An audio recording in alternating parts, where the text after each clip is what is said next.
दोस्तों रतन India power की बात करें तो स्टॉक के अंदर अब आप देख सकते हो कि आज जो अपर सर्किट का दौर था वो रुका है और निचले लेवल से प्रॉफिट बुकिंग भी हुई है और स्टॉक ने फिर एक पॉजिटिव क्लोजिंग दी है। लेकिन अब आगे की क्या रणनीति हो सकती है? क्या स्टॉक यहाँ से और तेज़ी से आगे बढ़ सकता है या फिर इसमें गिरावट की संभावना बन रही है?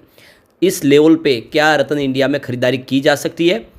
तो मार्केट एक्सपर्ट संजीव वसीन का जो बयान निकल के आ रहा है वो काफ़ी ज़्यादा चौंकाने वाला है। उनके हिसाब से इस समय स्टॉक को नहीं बेचना चाहिए, अभी बहुत बड़ी तेज़ी बाकी है उनके हिसाब से। आज जो बड़ी डील हुई वो क्या इशारा करिए, क्या यहाँ पे काफ़ी बड़ी बिकवाली हुई है या फिर इस लेवल पे खरीदारी हो रही है जो आने वाले समय स्टॉक को और ऊपर लेके जा सकती है? इन सारी बातों को जानने की कोशिश करेंगे इस वीडियो के माध्यम से।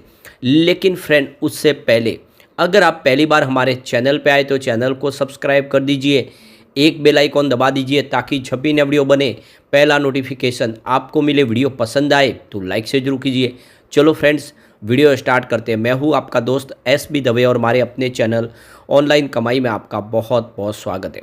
तो सबसे पहले स्टॉक की शुरुआत देखें तो 11.40 पर हुई जो क्लोजिंग थी कल की। बिल्कुल शुरुआत फ्लैट हुई और इंट्राडे में 10.85 का लो बन गया, यानी स्टॉक के अंदर प्रॉफिट बुकिंग शुरू हुई। स्टॉक नीचे गया लेकिन स्टॉक यहाँ पे अभी रुकने जैसी संभावना दिख रही है क्योंकि कुछ बड़े फंड हाउस ने निचले लेवल से खरीदारी शुरू की तो 11.95 का इसने हाई बनाया और अंत में जो क्लोजिंग है वो 11.55 के आसपास रही जहाँ पे 1.32% की तेज़ी देखने को मिली।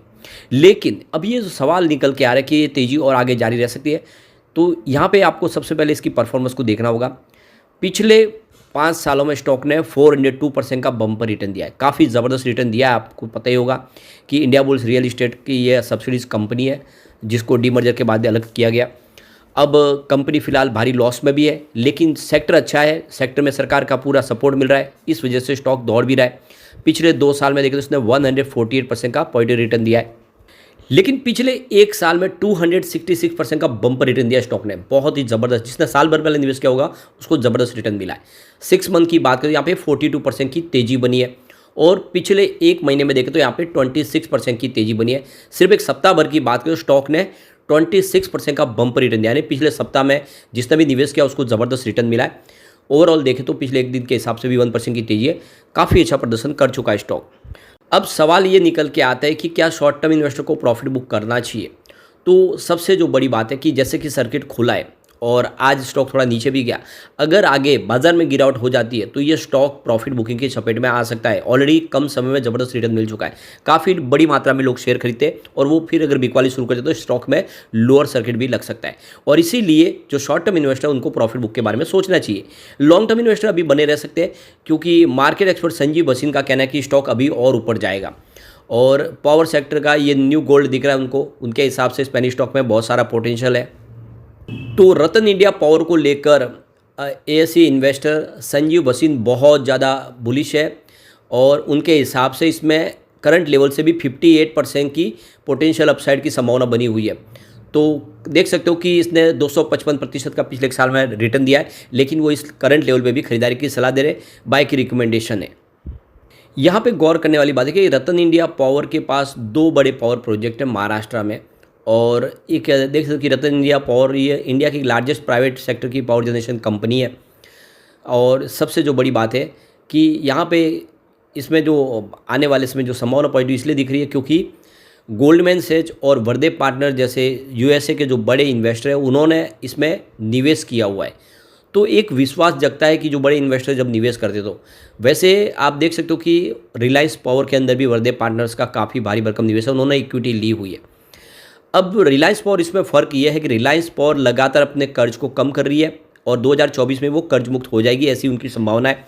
साथ में अगर आप देखें तो बिजनेस भी पटरी पे आता हुआ दिखाई दे रहा है। लेकिन यहाँ पे सब कुछ ठीक होता है, प्रॉब्लम ये है कि कंपनी के ऊपर अभी भी एनसीएलटी की तलवार लटक रही है, यानी नीलामी प्रक्रिया में कंपनी चल रही है और बहुत भारी लॉस में भी है। तो ये दोनों में फ़र्क है। तो अगर दोनों को कंपेयर करें रिलायंस पावर और यहाँ पे रतन इंडिया पावर को, तो मेरे हिसाब से रिलायंस पावर ठीक लग रहा है क्योंकि रिलायंस पावर का ग्रीन एनर्जी का पोर्टफोलियो भी है, कंपनी विंड और सोलर प्रोजेक्ट भी करती है।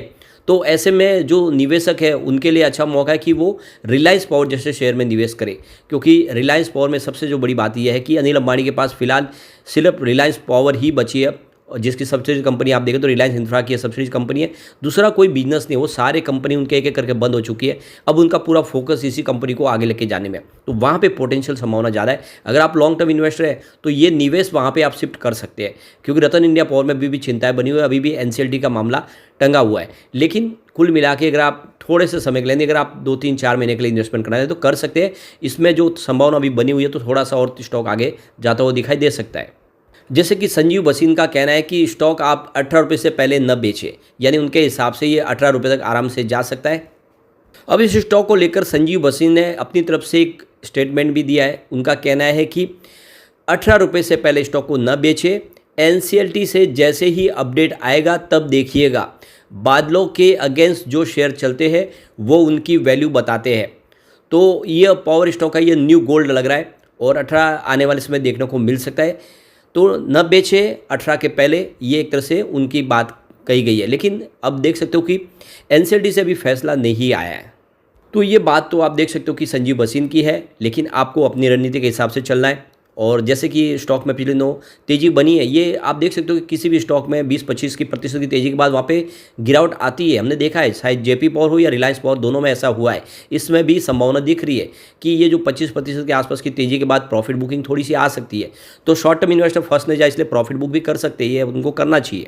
अब कुछ डील हुई और डील को एक बार चेक करके समझने की कोशिश करें। बड़े फंड हाउस का रुझान क्या है स्टॉक को लेकर फिलहाल, तो सुबह 9:16 पर 10.85 की प्राइस से 10,51,000 शेयरों की एक बड़ी खरीदारी हुई।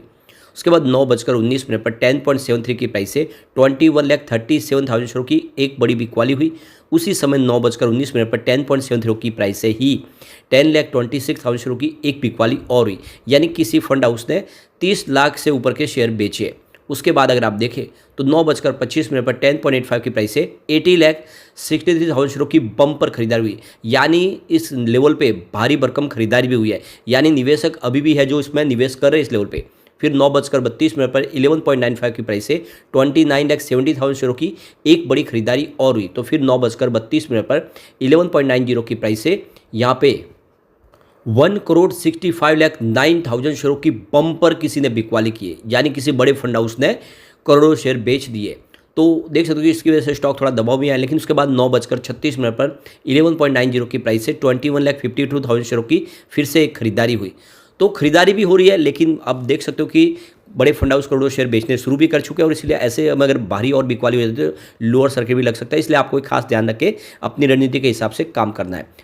फिलहाल हम इसके अगर टेक्निकल इंडिकेटर की बात करें तो यहाँ पे देख सकते हो कि वीकली लेवल पर समरी स्ट्रॉन्ग बाई की कॉल देता हुआ आपको दिखाई देगा।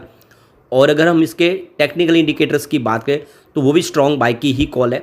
और अगर मूविंग एवरेजेस की बात करें तो वो भी स्ट्रॉन्ग बाई की कॉल देता हुआ दिखाई देगा।